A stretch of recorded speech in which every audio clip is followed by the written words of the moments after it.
Ciao ragazzi e benvenuti o bentornati sul canale. Tutti sappiamo che per avere successo nel trading è fondamentale avere una tecnica o una strategia valida e che rispecchi il nostro stile operativo. Tuttavia sappiamo anche che la sola strategia non basta. Per essere profittevoli sul lungo termine è estremamente importante definire quanto capitale siamo disposti a perdere in relazione alla nostra propensione al rischio e alla nostra disponibilità economica. Stiamo parlando di money management ed in questo video vediamo un metodo molto semplice per calcolare la size corretta da assegnare ad ogni operazione per mantenere un'operatività sana e di lungo termine.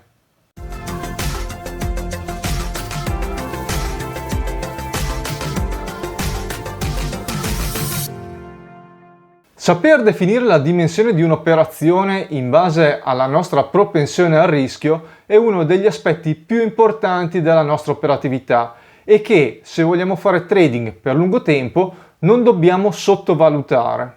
Partiamo quindi da un esempio pratico e consideriamo il grafico euro-dollaro giornaliero di questi giorni.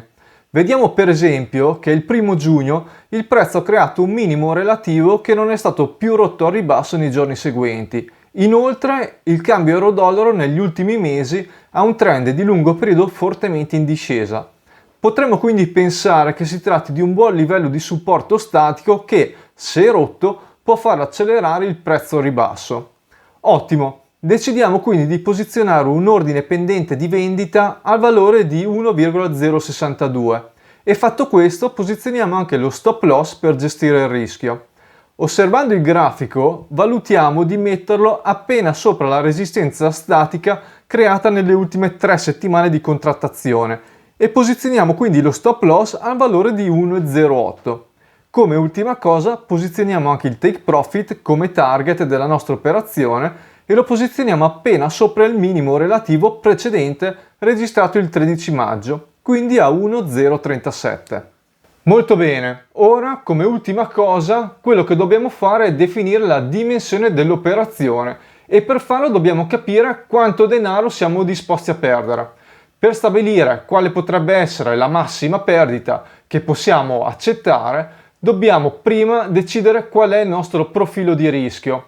Ovviamente è una valutazione del tutto soggettiva e non c'è un valore giusto ed uno sbagliato. Considerate però che normalmente un profilo di rischio basso o conservativo prevede una perdita massima ad operazione dello 0,5-1,5% del capitale disponibile. Un profilo medio moderato invece può tollerare una perdita che va dall'1,5 al 2,5%. Infine, per un profilo di rischio alto o aggressivo, la percentuale varia dal 2,5 al 3,5%. Potrebbero sembrare percentuali basse ed ovviamente sono valori indicativi e che potete modificare come meglio credete. Considerate tuttavia che se ipotizziamo di avere un profilo di rischio medio ed un capitale di 10.000 euro, perdere un'operazione pari al 2% significa perdere 200 euro e ricordate che potete perdere più operazioni consecutive e anche nella stessa giornata. Per cui, prima di utilizzare percentuali più elevate, valutate molto bene se potete davvero permettervelo. Ma torniamo a noi. Ipotizziamo quindi di avere un capitale disponibile di 10.000 euro ed una tolleranza a rischio bassa, per cui stabiliamo di perdere al massimo 100 euro nel momento in cui il prezzo raggiunge lo stop loss.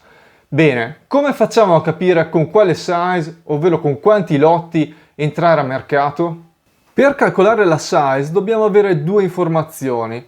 La prima è la distanza in pip tra il prezzo di apertura e lo stop loss, che possiamo ottenere facilmente dal grafico e che corrisponde a 180 pip.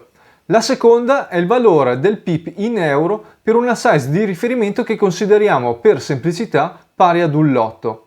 Detto in altre parole, dobbiamo sapere quanto guadagneremmo per ogni pip di variazione della coppia euro-dollaro se avessimo aperto un'operazione da un lotto. Sapere il valore di un pip in euro è molto semplice. Basta andare su uno dei tanti siti online come cashbackforex.com, inserire lo strumento finanziario, la size di riferimento che, come abbiamo detto, è di un lotto e la valuta. Infine si clicca su Calculate per ottenere il valore di un pip per ogni lotto investito sul cross euro-dollaro, che corrisponde a 9,42 euro. Ok, ora abbiamo quasi finito. Infatti, sapendo che la distanza tra il prezzo di apertura e lo stop loss è di 180 pip e che il valore del pip per ogni lotto è di 9,42 euro, possiamo facilmente calcolare che la perdita massima a cui potremo andare incontro aprendo un'operazione da un lotto è di 1695,6 euro, che chiaramente è molto maggiore dei 100 euro che abbiamo stabilito come rischio massimo. Se un lotto è quindi troppo, come facciamo a calcolare la size con cui entrare al mercato per rischiare al massimo 100 euro? Beh, è molto semplice e ci basta fare la proporzione. Se con un lotto si rischiano 1695,6 euro, per rischiare al massimo 100 dobbiamo semplicemente dividere 100 euro per 1695,6 euro per ottenere, arrotondando la quarta cifra decimale, 0,0589 lotti. Se vogliamo fare una verifica, dobbiamo calcolare il valore di un pip con la size che abbiamo trovato, moltiplicando 9,42 euro per 0,0589 lotti per ottenere 0,5548 euro a pip. Se infine moltiplichiamo questo valore per i 180 pip di distanza, otteniamo, a meno degli arrotondamenti dei decimali, esattamente 100 euro, per cui è tutto corretto e la size che abbiamo trovato è quella esatta con cui dobbiamo entrare a mercato. Tuttavia, dobbiamo fare un passo indietro, in quanto praticamente tutte le piattaforme di trading permettono di frazionare i lotti al massimo fino al centesimo, per cui non possiamo inserire in piattaforma 0,0589 lotti, ma dobbiamo scegliere tra 0,05 e 0,06. Arrotondiamo per eccesso e decidiamo di fissare la size a 0,06, sapendo però che stiamo rischiando un pochino più dell'1%. Ma quanto esattamente? Siamo comunque all'interno del range di un profilo di rischio basso? Vediamo. Il valore del pip per una size di 0,06 lotti lo calcoliamo di nuovo moltiplicando il valore del pip relativo ad un lotto per la nostra nuova size ed otteniamo un valore di 0,5652 euro. Ora, se lo moltiplichiamo per i 180 pip di distanza, otteniamo una perdita di 101,74 euro, assolutamente compresa nel limite dell'1,5% per profili di rischio bassi.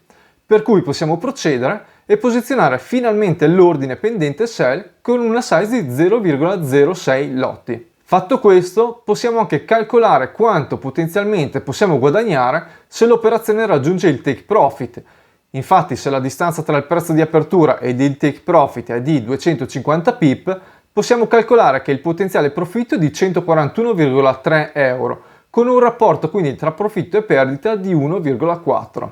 Il punto di forza di questo metodo per la definizione della size, oltre a quello chiaramente di sapere sempre esattamente quanto denaro potremo perdere, è quello di mantenere la potenziale perdita sempre proporzionale al capitale investito. E questo significa che, mantenendo sempre lo stesso profilo di rischio, al ridursi del capitale, a causa di qualche operazione andata male, perderemo sempre meno soldi e quindi anche a fronte di un alto numero di trade in perdita non rimarremo mai senza capitali. Quello che abbiamo visto con un esempio è uno dei metodi più semplici utilizzato per il calcolo della size ed è chiamato Fixed Fractional Method. Ovviamente non si tratta dell'unico metodo sviluppato per la definizione della size di un'operazione e se vi interessa conoscere nel dettaglio anche gli altri, fatecelo sapere scrivendolo qui sotto nei commenti e faremo dei video dedicati. Bene, spero che questo video ti sia piaciuto e ti possa essere utile per la tua operatività. Se è così, come sempre ti chiedo di mettere un like qui sotto per supportarci e far crescere il canale. Inoltre, se non l'hai ancora fatto, iscriviti e clicca sulla campanellina per non perdere i prossimi contenuti che pubblicheremo. Con questo siamo arrivati alla fine, per cui ti ringrazio per aver visto il video e ci vediamo al prossimo. A presto!